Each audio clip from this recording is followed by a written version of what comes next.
네가 언제부터 나한테 관심이 많았다고 간섭이야? 아들이 아버지 챙기는 건 당연한 거잖아요. 네가 나를 챙겨? 언제는 곧 세상 떠날 사람 취급하더니. 그게 몇 년 전 일인데요. 그땐 제가 죄송했어요. 진심은 아니었어요. 이전엔 결혼하면 남이라 그러지 않았어? 그건 그냥 한 말이죠. 피가 섞였는데 어떻게 남처럼 지낼 수 있겠어요. 네가 불리하면 남이고 너한테 뭐 이득 있을 때만 가족이냐? 방금 대화 속 주인공 75세 최연탁 할아버지와 그의 아들 최지훈입니다. 최 씨 할아버지는 예전에 아들과 며느리의 통화 내용을 우연히 들었습니다. 최 씨 할아버지가 일흔이 되자마자 아들과 며느리는 최 씨가 곧 떠날 사람인 것 마냥 대화를 나누고 있었습니다. 최 씨는 그런 아들과 며느리의 배신감을 느꼈습니다.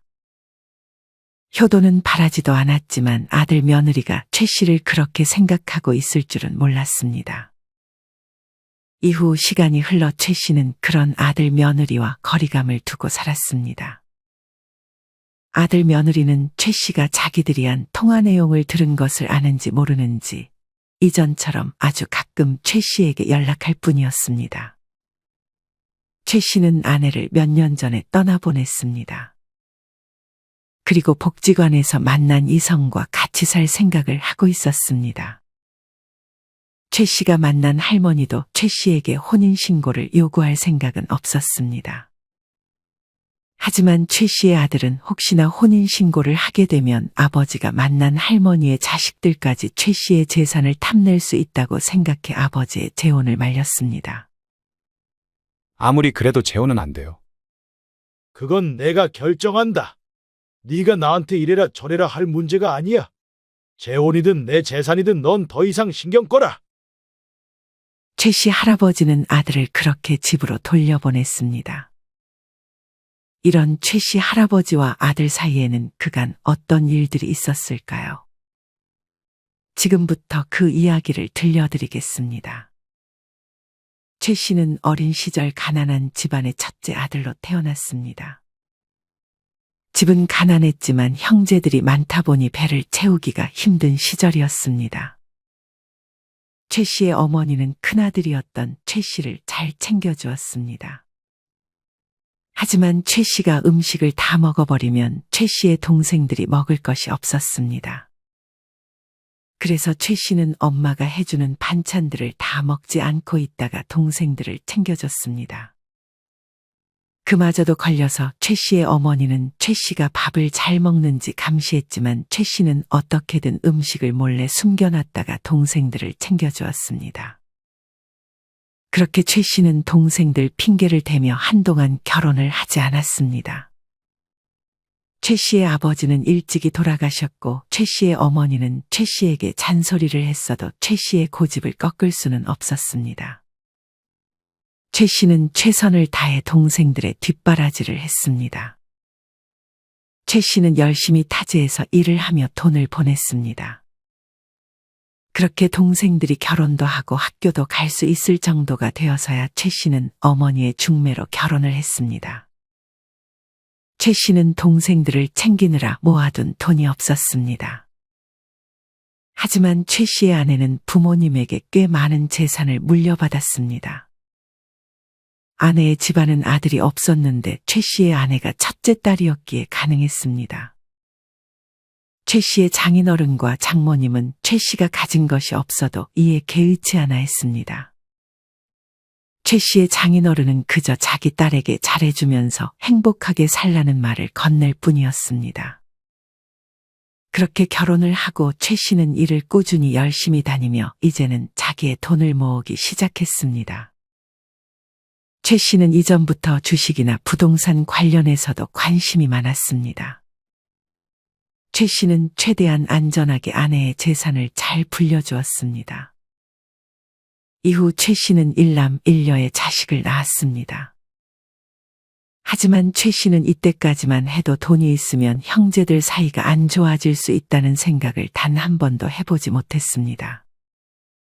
최 씨와 아내는 자식들을 위해 열심히 돈을 모았습니다.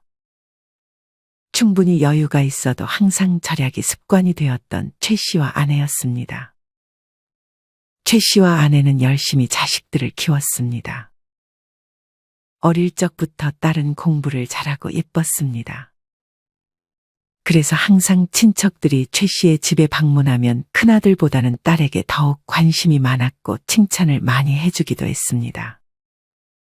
큰아들은 딸과는 성격이 조금 반대였습니다. 사고를 치고 오는 날이 적지 않았고 공부에는 영 관심이 없는 것처럼 느껴졌습니다. 그리고 어린 나이임에도 잔머리를 잘 굴려 최 씨와 아내는 조금 걱정했습니다. 이뿐 아니라 큰아들은 동생을 조금 질투하기도 했습니다. 큰아들은 항상 동생보다 더 많이 가지기를 희망했고 부모님이 자기에게 더 관심을 가져주기를 바랬습니다.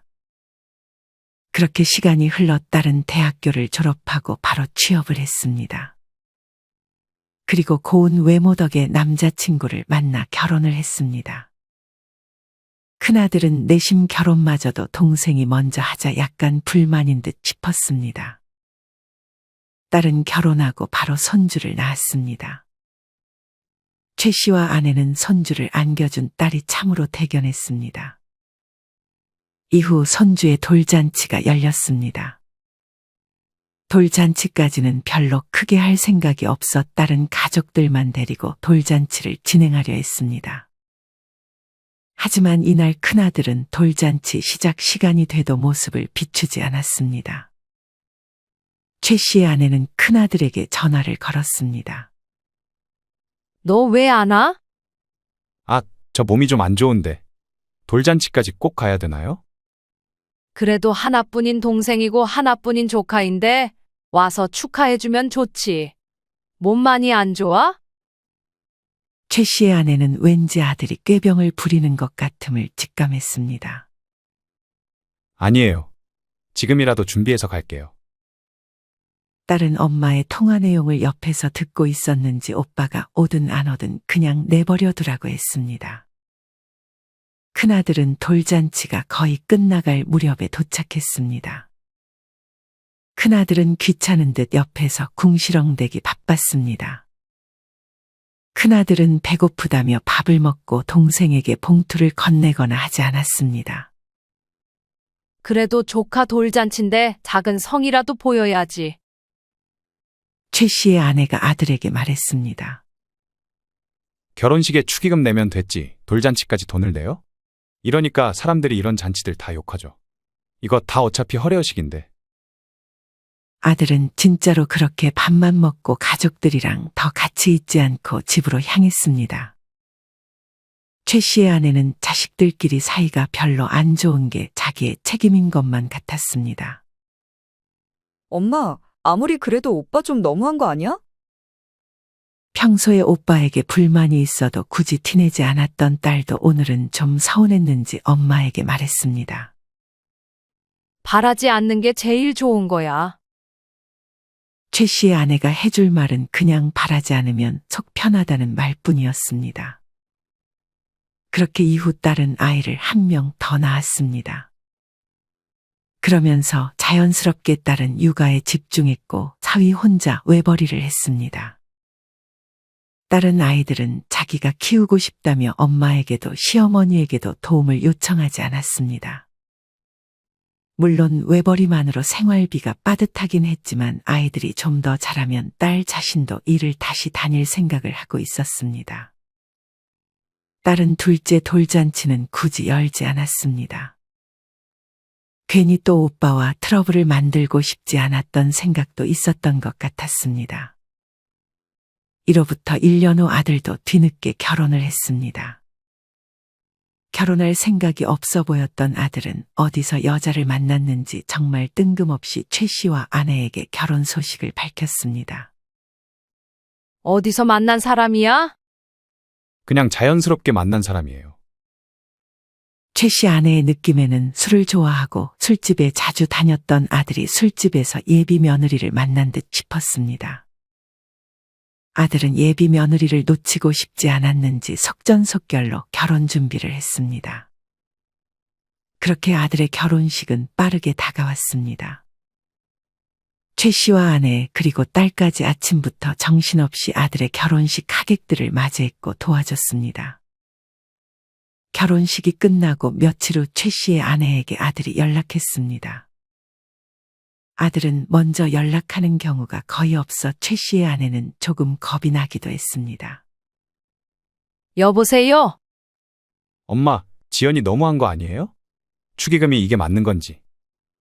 아니, 얼마를 했길래 전화까지 해서 난리야. 그래도 가족인데 30만 원이 뭐예요? 30만 원이면 적은 금액은 아닌 것 같은데? 애가 둘이고 사위 혼자 외벌이 하는데 그 정도면 많이 한 거지. 넌 지연이 결혼식 때 얼마 했는데? 저는 그때 사회초년생이라 30만 원 했죠. 똑같이 했구만 뭘 그래. 지금 몇 년이 지났는데요. 그때랑 지금 물가가 다른데. 달라봐야 얼마나 다르다고 난리야. 아들은 엄마가 자기 편을 들어줄 것이라 생각했는지 엄마의 반응이 마음에 들지 않는다는 듯 전화를 끊었습니다. 이후 아들은 최 씨와 아내의 집에 연락 없이 찾아왔습니다. 웬일이야? 밥은 먹었어? 아니요. 밥 이제 먹어야죠. 집에 반찬 없는데. 시켜 먹어요. 최 씨와 아내는 간단하게 집에 있는 반찬을 먹으려고 상을 차렸다가 이내 상을 정리하고 배달 음식이 오기를 기다렸습니다. 무슨 할 말이 있어서 찾아왔어? 최 씨의 아내는 음식이 도착하기도 전에 아들에게 물었습니다. 저희 그냥 애 안 낳고 살려고요. 사실 결혼 전부터 아내랑 얘기는 끝난 부분이긴 한데 미리 말씀드리는 게 좋을 것 같아서요. 그 말을 거실에서 듣고 있던 최 씨는 아들이 못마땅한 듯 말했습니다. 손주 안 낳으면 내 재산 너네한테 한 푼도 못 준다. 아니 아버지, 애를 저 혼자 낳을 순 없잖아요. 와이프가 그렇게 하자는데 억지로 낳을 수도 없고 이미 결혼 전부터 그렇게 하기로 한 거라 어쩔 수 없어요. 나도 너네들이 손주 안 낳으면 재산 안 줄 거라고 예전부터 나 자신과 약속했다. 그럼 그 재산 다 지연이 주시게요? 지연이 일부 주고 우리 쓰면 되지. 이때까지만 해도 아들은 최 씨가 하는 말이 진심이 아닐 것이라 생각했습니다. 이후 아들과 딸은 한동안 연락이 없이 잠잠했습니다. 자식들을 결혼시키고 나니 평온한 하루하루를 최 씨와 아내는 즐기고 있었습니다. 하지만 이내 큰아들의 연락 한 통이 최 씨와 아내의 평화를 깨뜨렸습니다. 아버지, 정말 죄송해요. 밑도 끝도 없이 뭐가 죄송하다는 거야. 무슨 일 있어? 아들은 얼마 전에 아버지처럼 투자에 손을 댔다가 큰 돈을 잃었다는 말을 전했습니다. 아들은 이 사실을 아직 며느리에게는 말하지 못한 모양이었습니다. 누구 돈으로 투자한 건데? 제가 모은 적금으로 투자했어요. 그 적금 중 일부로 여행도 가기로 해서 비행기 티켓이랑 다 예약해놨는데 그거 전부 취소해야 할 판이에요. 아들은 주변 지인에게서 돈을 몇 배로 불려준다는 말을 듣고 적금을 깨서 돈을 투자했던 것이었습니다. 너 바보야? 그런 말에 누가 속아? 저도 처음에는 안 믿었죠. 근데 정말 친하게 지냈던 지인이었고 워낙 말을 잘해서 저도 모르게 그런 거예요. 누구나 한 번쯤 이런 실수할 수 있잖아요. 그래서 뭘 어떻게 해달라고 나한테 전화한 거야? 아버지가 저 좀 도와주세요. 저 와이프한테 이거 걸리면 정말 이혼이라도 당할지 몰라요. 최 씨는 이런 아들의 말에 한숨이 나왔습니다. 어차피 아이는 안 낳을 거라 돈은 지금부터라도 모아두면 돼요. 아버지, 저 이번에 잃은 돈만 제발 메꿔주세요. 그게 할 소리냐? 그리고 너 나한테 돈 맡겨놨어? 아버지가 안 도와주시면 저 정말 안 좋은 선택할지도 몰라요. 최 씨는 일단 엄마와 이야기해보겠다며 전화를 끊었습니다. 최 씨는 아내와의 상의 끝에 이번 한 번만 아들을 도와주기로 했습니다. 정말요? 감사해요, 아버지. 저 정말 이 은혜 잊지 않을게요. 최 씨는 아들의 이런 말이 1년이라도 가면 다행이라고 생각했습니다. 함부로 자식 도와주는 거 아니라고 하던데. 최 씨의 아내는 지인을 만나 이번에 있었던 일에 관해 이야기를 나눴습니다. 나도 예전에 딸 사고 친 거 돈 메꿔줬다가 그 이후에 돈 필요하면 나를 제일 먼저 찾더라고. 그럴 때 어떻게 했어? 처음에는 마음 약해서 계속 줬지. 근데 이제는 안 줘. 줘봤자 고마운 줄 모르고 안 주니까 화내더라. 2번 다신 그렇게 도와주지 않기로 했어. 그리고 아들이 애도 안 낳는다며. 애 안 낳으면 뭐하러 결혼들을 하는 건지. 이후 최 씨의 아들은 자신감을 회복한 듯한 모습을 보였습니다. 그리고 이내 아들은 며느리와 함께 여행을 떠났습니다. 최 씨와 아내는 설마 이 와중에 여행을 취소하지 않고 아들이 예정대로 여행을 떠날 것이라 생각하지 못했습니다. 최 씨는 당장 아들에게 전화했습니다. 너 제정신이야?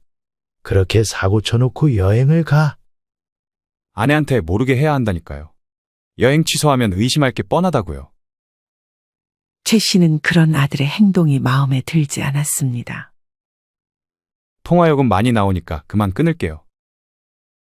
최 씨는 곧장 아들을 도와준 것을 후회했습니다. 그렇게 시간이 흘러 어느덧 최 씨와 아내도 이른의 나이를 바라보고 있었습니다. 아내는 60이 넘어가면서부터 지병이 생기기 시작했습니다. 그러다 이른이 되기도 전에 간병인이 없으면 생활이 안 되는 수준이 되었습니다. 최 씨는 다니던 일도 그만두고 본격적으로 아내를 간호하기 시작했습니다. 다행히 모아놓은 돈이 있어 경제적인 부분은 걱정하지 않아도 됐습니다. 자식만 조심한다면 말이죠. 최 씨의 아들과 딸 모두 최 씨의 아내가 머무르는 병원에서 그리 멀지 않은 곳에서 살고 있었습니다. 최 씨의 딸은 부지런히 최 씨를 도와 엄마를 간호했습니다. 딸은 자식들이 학교에 가 있는 동안은 원래라면 일을 하며 돈을 모을 생각이었지만 사위에게 양해를 구했는지 자식들이 학교에서 돌아오기 전까지 엄마를 간호했습니다. 최 씨는 그런 딸의 마음을 알고 돈을 조금씩 쥐어줬습니다. 아무리 최 씨가 일을 하지 않고 있더라도 하루 종일 혼자 병간호를 하기는 힘들었기 때문에 간호를 도와주는 딸에게 최 씨는 고마움을 느꼈습니다. 하지만 아들과 며느리는 맞벌이 핑계를 대며 거의 오지 않았습니다. 오더라도 과일 몇 개 사오고 금방 갈 뿐이었습니다. 최 씨는 그런 아들에게 불만이 많았습니다. 일은 하루 종일 하냐? 애도 없는데 왜 바쁜 척해? 최 씨는 며느리가 간호를 도와주기까지 바라지는 않았지만 그래도 아들은 얼굴을 조금 비추고 쉬는 날에 한 번씩 와주기를 바랬습니다. 저희 강아지들 키우고 있는 거 아시잖아요. 최 씨의 아들은 애를 낳지 않고 몇 년 전부터 강아지를 키우고 있었습니다. 그런 아들의 말에 최 씨는 한숨만 나올 뿐이었습니다. 최 씨의 며느리는 병문안조차 거의 오지 않았습니다. 큰아들은 항상 와서 진심으로 하는 말인지 비꼬는 건지 모르겠지만 동생에게 네가 고생이 많다는 말을 했습니다. 오빠는 저 핑계대면서 놀러 가기 바쁜 거 알아? 너무 아는 거 있어? 아니, SNS에 올리는 거 보면 올케 계정에 항상 여행 가는 사진이나 놀러 가는 사진들 많이 올라오길래. 딸은 오빠와 올케가 사진을 자주 올린다며 최 씨와 아내에게도 그 사진들을 보여줬습니다. 지난주에도 여행 갔다 온 것 같은데? 최 씨는 점점 이런 아들이 마음에 안 들기 시작했습니다. 그런 대화를 하던 중 아내의 지인이 병문안을 왔습니다. 최 씨의 아내는 누워있는 채로 지인에게 손짓했습니다. 지인은 최 씨 아내의 손을 주물러 주더니 이내 최 씨에게 한마디 했습니다. 제가 올 때마다 딸이 여기 있는 거 보면 딸이 참 고생하는 것 같네요. 딸에게 잘해주셔야 할 것 같아요. 최 씨가 생각하기에도 딸의 속마음을 100% 알 수는 없었지만 딸의 노력이 거짓은 아니라고 생각했습니다.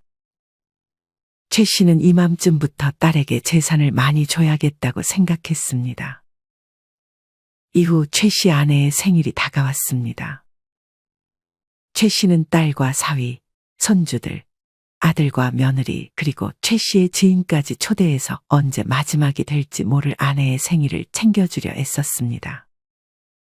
먼저 딸과 사위가 양손 한가득 선물을 가지고 손주들을 데리고 찾아왔고, 최 씨의 아내는 손주들을 크게 반겼습니다. 그리고 이내 아내의 지인도 두 손 무겁게 찾아왔습니다. 슬슬 시간이 다 되어가고 있는데 아들과 며느리는 모습을 비추지 않았습니다. 최 씨는 그냥 우리끼리 시작하자며 아내의 생일을 축하해줬습니다.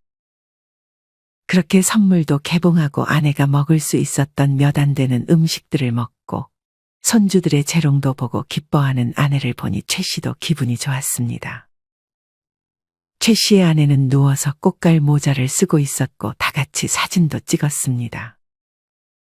사진 속 행복하게 웃고 있는 자신들을 보니 아내는 자기도 모르게 눈물이 나오기도 했습니다. 최 씨는 그런 아내에게 휴지를 건넸습니다. 그렇게 다들 가볼 시간이 될 즈음에 아들과 며느리는 얼굴을 비쳤습니다. 둘이 오는 중간에 싸우기라도 했는지 표정이 그리 밝아 보이지는 않았습니다. 심지어 둘은 아무것도 사오지 않았는지 빈손으로 들어왔습니다. 아내는 그런 아들과 며느리를 반겼습니다. 우린 이제 가볼 건데 오빠는 여기 좀 있다가 가. 우리도 이제 곧 가봐야 해서. 온지 얼마나 됐다고 벌써 가게? 딸은 그런 오빠가 마음에 들지 않는 듯 했습니다. 그래도 좀 앉아있다가 가. 최 씨는 아들과 며느리를 번갈아 쳐다보며 말했습니다. 아들은 마지못해 며느리와 함께 자리에 앉았습니다. 딸과 사위, 손주들과 지인은 떠나고 병실 안에 아들과 며느리 그리고 최 씨 부부만이 어색하게 같이 있었습니다. 며느리는 굉장히 불편한 듯 보였습니다. 최 씨는 아들 며느리에게 안부를 물었습니다. 최 씨가 질문해도 아들과 며느리는 단답으로 일관하니 더 이상 대화가 이어지지 않았습니다. 그 와중에 며느리는 최 씨의 아들에게 빨리 가자고 눈치를 주는 듯 했습니다. 그 눈치에 아들이 반응했습니다.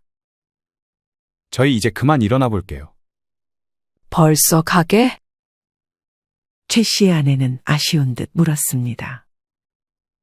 시간도 늦었고 해서요. 다음에 또 올게요. 최 씨는 인사하고 나가는 아들과 며느리에게 눈길도 주지 않고 최 씨의 아내만이 조심히 가라며 손짓했습니다. 불행히도 이날이 최 씨의 아내가 맞이한 마지막 생일이었습니다. 몇 달 후 최 씨의 아내는 세상을 떠났습니다. 최 씨는 아내가 떠나자 크게 슬퍼했습니다. 참으로 다정했던 아내, 옆에 평생 있을 거라고 생각했던 아내가 없는 현실을 받아들이기 무서웠습니다. 최 씨의 딸은 불이 나게 달려와 오열했고 아들도 엄마가 세상을 떠난 날에는 많은 눈물을 흘렸습니다. 하지만 이후 아들의 행동은 조금 달랐습니다.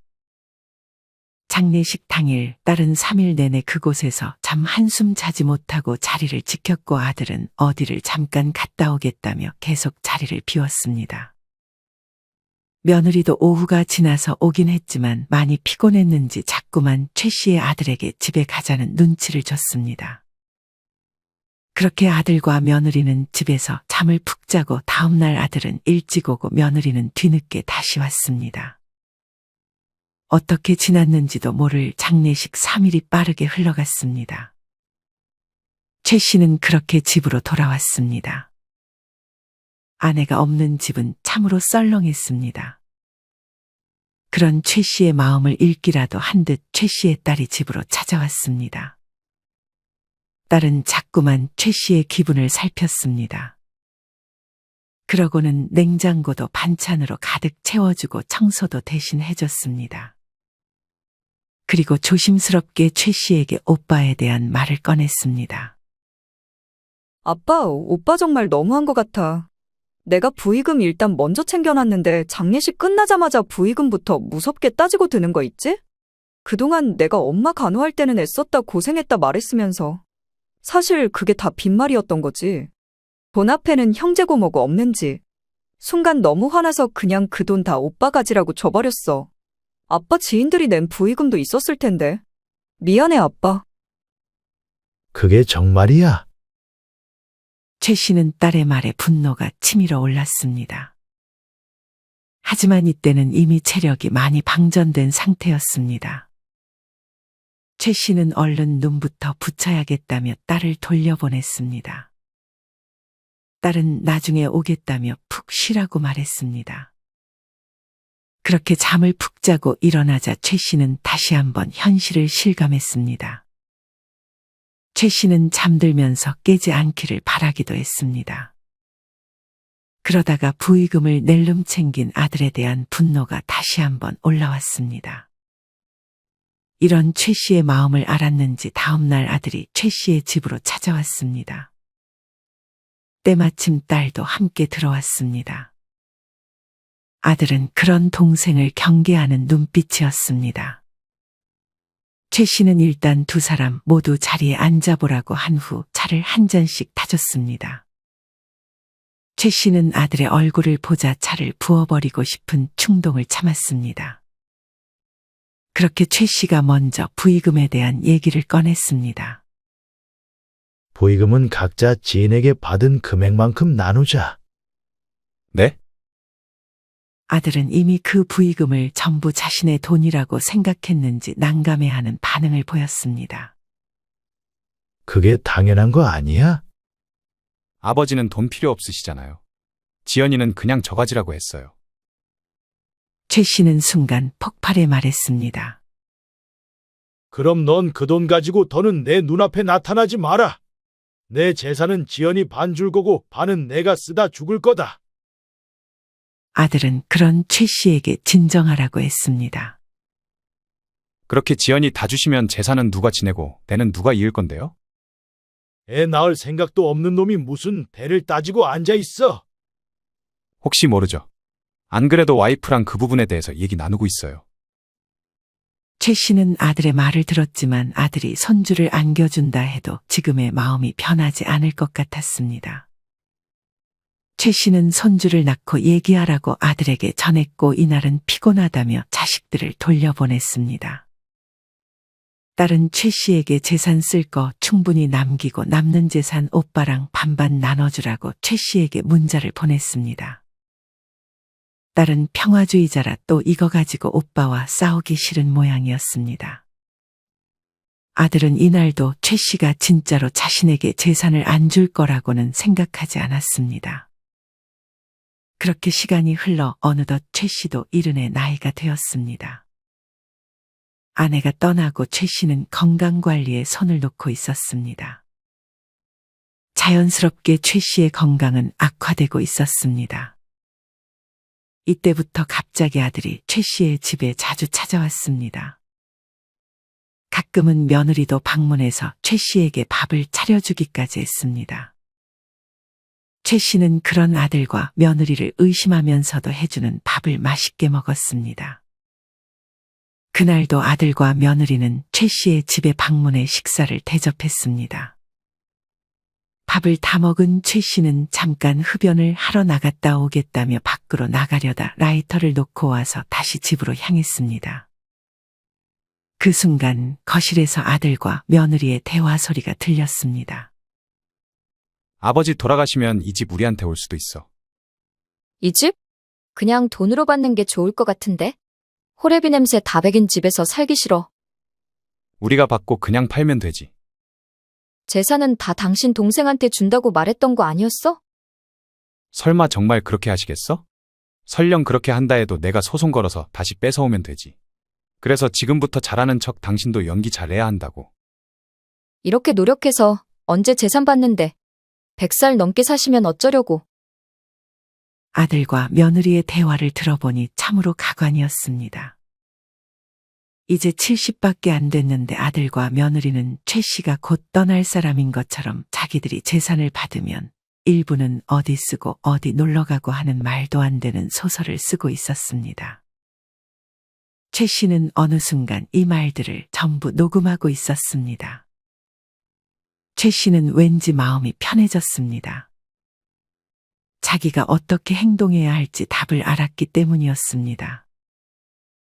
그리고 아무것도 듣지 못한 척 집으로 들어왔고 아들과 며느리에게 그만 가보라고 하고 돌려보냈습니다. 최 씨는 바로 이 녹음본을 들고 변호사를 찾아가 유서를 수정했습니다. 절대 아들에게는 재산 한 푼도 안 가게끔 유서를 수정한 후 최 씨는 다시 집으로 돌아왔습니다. 최 씨는 이후 아들의 연락을 받지 않았고 아들과 며느리가 방문하면 집에 없는 척했습니다. 아들과 며느리도 어느덧 벌써 지쳐버렸는지 최 씨에게 연락을 자주 하지 않기 시작했습니다. 그렇게 다시 시간이 흘렀습니다. 최 씨는 아들과 며느리의 말을 들은 후부터는 건강하게 살려고 노력했습니다. 며느리의 기대처럼 정말 100살까지 살 생각을 하고 있었습니다. 최 씨의 아내는 항상 자기가 세상을 떠나면 최 씨에게 재혼을 하라고 조언했습니다. 최 씨는 아내의 뜻에 따라 혼자 사는 것보다 새로운 짝을 찾기를 희망했습니다. 최 씨는 그렇게 복지관을 다니면서 마음에 드는 이성 또래를 만났습니다. 항상 배려심이 많고 수줍음이 많던 할머니였습니다. 최 씨는 바로 할머니에게 다가갔습니다. 그렇게 최 씨도 말년에 다시 사랑을 시작했습니다. 최 씨는 딸에게만 이 사실을 알렸고 딸은 그런 최 씨를 응원했습니다. 오히려 딸은 아버지를 챙겨줄 사람이 생겼다며 최 씨보다 더 기뻐하기도 했습니다. 하지만 아들은 어찌 이 사실을 알았는지 최 씨에게 노발대발했습니다. 아버지, 그 나이에 무슨 연애예요? 나이가 뭐가 중요해? 엄마한테 미안하지도 않아요? 네 엄마는 아빠 보고 항상 나중에는 꼭 재혼해서 살라고 말했다. 그게 진심이겠어요? 네가 뭘 안다고 그래? 아무튼 동네 창피하니까 그만 만나세요. 최 씨는 아들의 말에 기가 찼습니다. 내가 누구 만나면 너한테 뭐 안 좋은 영향이라도 가나 보지? 그건 아무튼 전 엄마를 생각해서라도 그 만남은 반대니까 그런 줄 아세요. 최 씨는 그런 아들의 말에 콧방귀도 끼지 않고 만남을 이어갔습니다. 하지만 이후에 최 씨와 만나던 할머니는 이내 최 씨에게 이별을 고했습니다. 아무리 생각해도 이별을 고할 이유가 없다고 생각했던 최 씨는 그 이유를 물었습니다. 그랬더니 할머니는 최 씨의 아들이 자신을 몇 번 찾아왔었다는 말을 꺼냈습니다. 최 씨의 아들은 재산 때문에 자기 아빠를 만나는 거냐며 할머니를 나무랐고 그런 말에도 할머니가 최 씨와 헤어지지 않자 할머니가 소일거리를 하던 장소에 찾아가서 최 씨의 흉을 보기도 하고 어떻게든 만남을 회방 놓으려고 했다고 했습니다. 그러고 자신이 찾아왔다는 사실을 말하지 말라고 할머니를 협박하기까지 했다고 했습니다. 할머니는 어차피 혼인신고만 안 하면 되지 않냐고 최 씨의 아들을 안심시키려 했지만 아들은 그냥 만나지 말라면 만나지 말라고 할머니에게 큰 소리를 쳤다고 했습니다. 최 씨는 그 말을 듣고 할머니에게 사과했습니다. 할머니는 최 씨와 헤어지고 싶지 않은 눈치였습니다. 하지만 할머니는 말년에 괜히 해코지를 당할까봐 무섭다는 말을 건넸습니다. 최 씨는 그 상태로 아들을 찾아가 한 번만 더 할머니를 찾아가면 호적에서 파버릴 거라고 아들에게 말했습니다. 그리고 상속을 생각했던 최 씨는 딸에게 주려던 재산을 미리 증여하고 일부를 기부했습니다. 그 다음 자기 평생 쓸 돈을 남겨두었습니다. 최 씨는 그 돈을 다 쓰고 죽을 생각이었습니다. 최 씨는 아들에게 갈 돈이 한 푼도 없도록 더욱더 치밀하게 설계했습니다. 얼마 후 아들은 자기들이 아이를 가졌다며 임신 사진을 보여줬습니다. 최 씨는 이제 아들이 손주를 안겨줘도 재산 한 푼 줄 생각이 없었습니다. 그리고 별로 손주에게 정이 가지 않을 것만 같았습니다. 하지만 그래도 핏줄이라고 손주는 아무 죄가 없다는 생각이 들었습니다. 최 씨는 만약 손주가 태어나면 손주의 이름으로 재산을 물려줄까 하는 생각을 하기도 했습니다. 하지만 이내 충격적인 사실이 밝혀졌습니다. 최 씨는 아들네가 아이를 가졌다는 것을 딸에게도 알렸는데 딸이 올케의 SNS를 보면 전혀 임신한 사람인 것 같지 않다며 사진을 몇 장 최 씨에게 보여줬습니다. 임신을 했음에도 위험한 스포츠를 즐기고 있는 며느리의 사진이 최근에 올라왔고 이외에도 다이어트 중이었는지 배가 전혀 나오지 않은 것 같았습니다. 최 씨는 아들을 의심했습니다. 그러고는 이내 사람을 고용해 아들과 며느리 미행을 시켰습니다. 최 씨와 아들은 산부인과 같은 곳을 한 번도 방문하지 않았습니다. 최 씨는 곧장 아들네 집을 찾아갔습니다. 너네 아이 가졌다는 거 거짓말이지? 아들과 며느리는 그런 최 씨의 말에 크게 당황한 듯 보였습니다. 그러자 아들은 최근에 아이를 유산했다는 말도 안 되는 궤변을 늘어놓기 시작했습니다. 당연히 이는 거짓말이었고 최 씨는 이 말을 믿지 않았습니다. 최 씨는 이날을 이후로 아들이 꼴도 보기 싫어 결국 이사를 택했습니다. 아들의 번호도 차단하고 아들과의 연을 완전히 끊었습니다. 이후 아들은 최 씨와 연락하게 해달라며 동생의 집으로 찾아가 딸을 괴롭혔습니다. 그리고 동생이 이미 아버지에게 재산을 증여받았다는 사실을 알게 되자 동생을 더욱더 괴롭히기 시작했습니다. 하지만 참다 못한 사위가 큰아들을 위협하기 시작했고 아들은 더는 동생의 집에 찾아가지 않는 것으로 보였습니다. 최 씨는 더 이상 딸에게 아들의 소식을 들려주지 말라고 했습니다. 최 씨는 아들을 없는 자식이라고 생각하고 그저 남은 인생 자신의 삶에 충실하며 오늘 물을 심으러 밭으로 향할 준비를 하고 있습니다. 여러분은 이런 최 씨의 이야기를 어떻게 들으셨나요? 사람은 잘 변하지 않는다는 말이 최 씨의 아들에게는 더욱 잘 맞아 떨어지는 것 같습니다.